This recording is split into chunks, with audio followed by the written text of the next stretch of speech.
Hello YouTube. I am here today to review something. It is an album called Mylo Xyloto, Coldplay's 5th studio release. I'm here to review today. I'm going to start from ground zero here, from the beginning of my experience to the album being released to the world, quote unquote released. So I was kind of following. It's been 2008 is when they released Viva.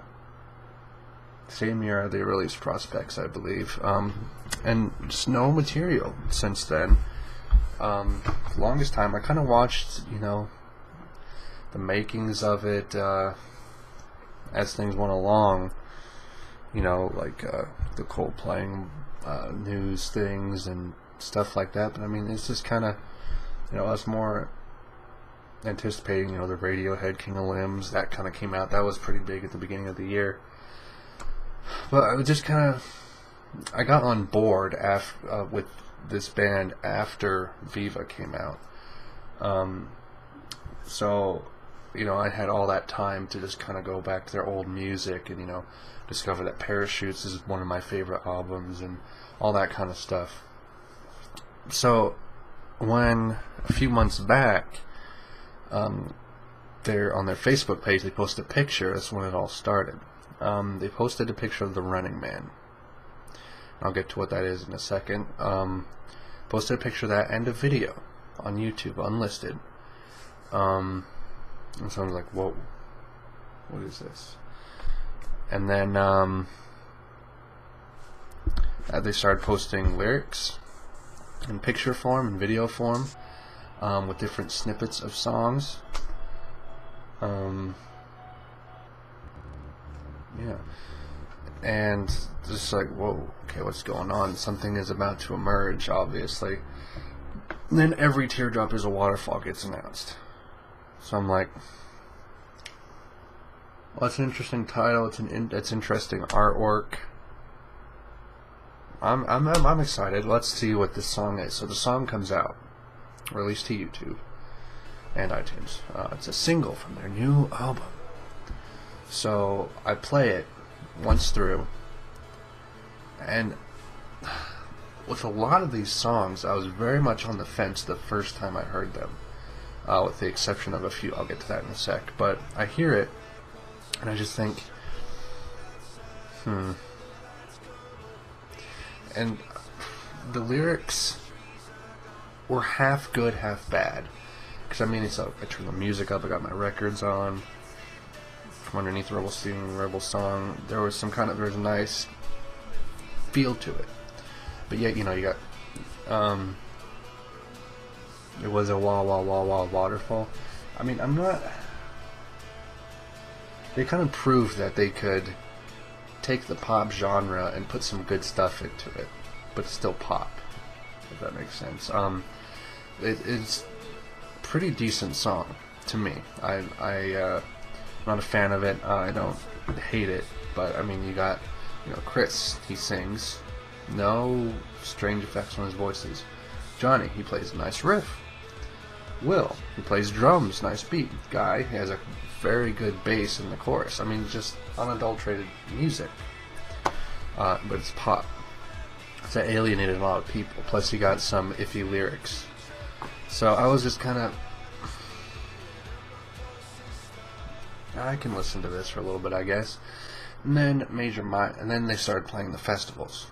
Everything changed after that, because I saw this footage of Hertz Like Heaven. First time it was ever played, and it's just this guy in the crowd videotaping it. Terrible audio quality, but I'm like, oh my gosh, this song is amazing. I mean, it had this beat, and it's just the fact that it's 3 chords. They're all major chords. I'm like, this is fantastic. And then finally, that's the first festival they played. They play the next festival where they actually record them playing it. You got live streaming video, and you hear Charlie Brown for the first time. You hear Hertz Like Heaven officially for the first time.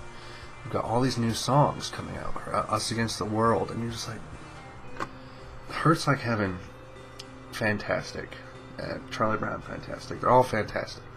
So they're releasing these, moving to Mars as it's going along, and then finally the album comes out. So I'll skip to this now.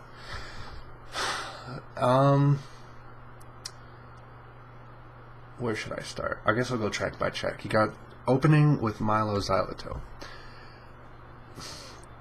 This isn't any life in Technicolor. This is... The interludes on this track are pretty much... They could have been incorporated into the actual tracks themselves. I don't really know if they were necessary to be separate, but I'm not complaining.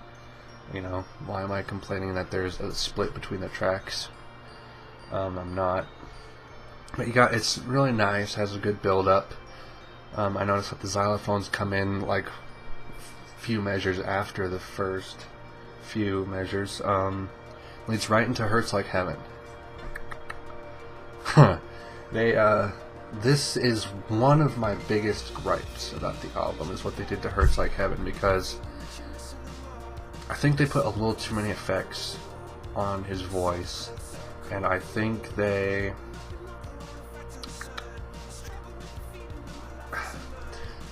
Johnny's guitar is really muted. I mean, the first little solo bit he has with the cascading guitar, one of his best parts is when he has these hammer-ons. He does it twice.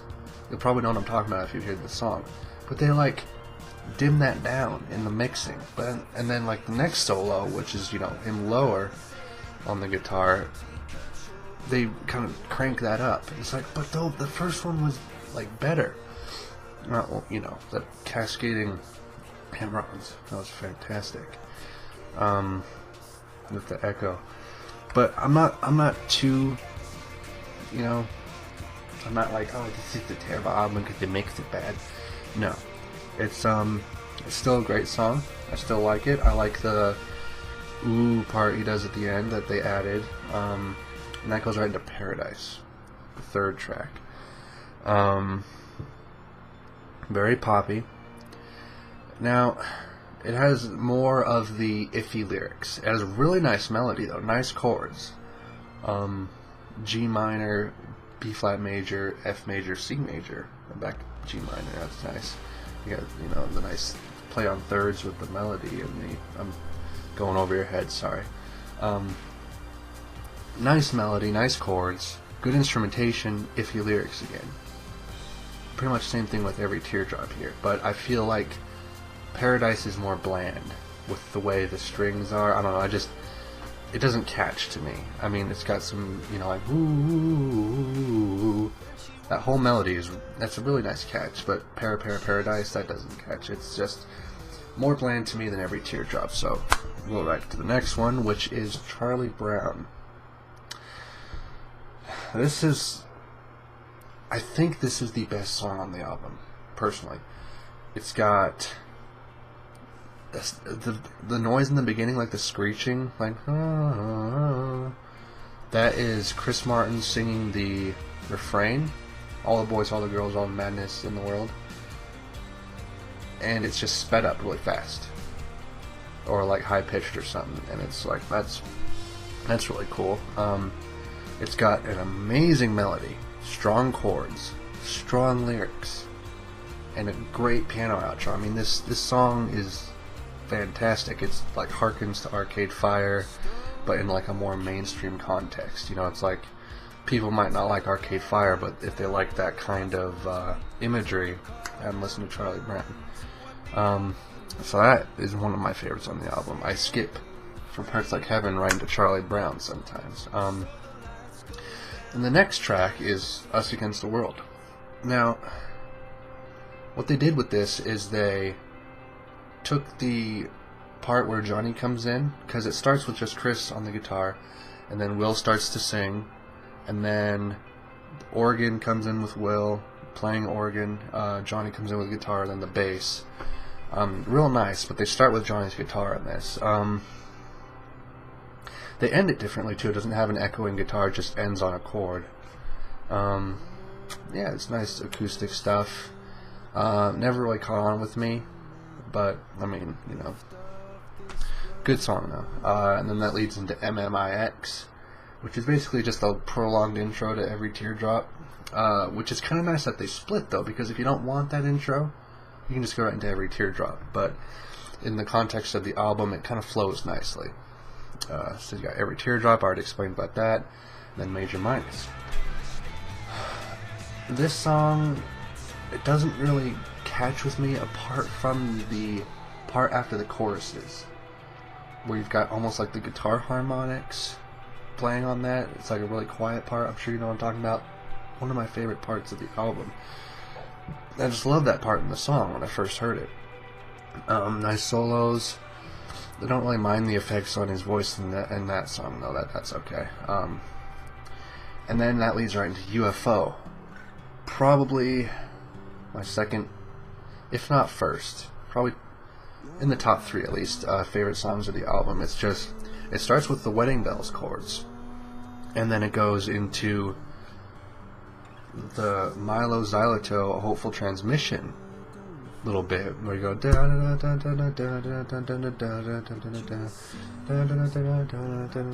I'm sure you know what I'm talking about, but it's just basically that, which is kind of interesting. It's like a recurring theme, but it's nice acoustic guitar.